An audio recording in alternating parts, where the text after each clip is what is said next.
कमाल हई कोरोना के भागाई, दे दी आशीर्वाद लोग घर ही से फलवा पाई।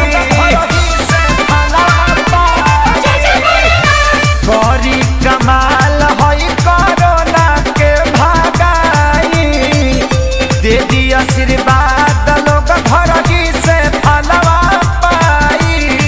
कावर सजैती देव घर चली आईती, भांग धतूरा बेल पत्तर चढ़ैती।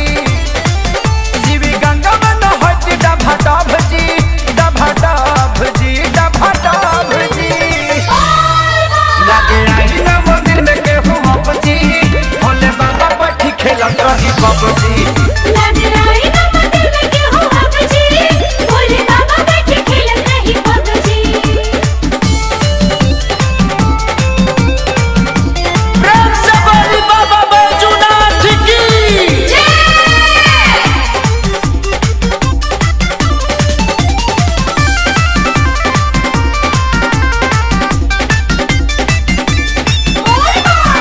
एह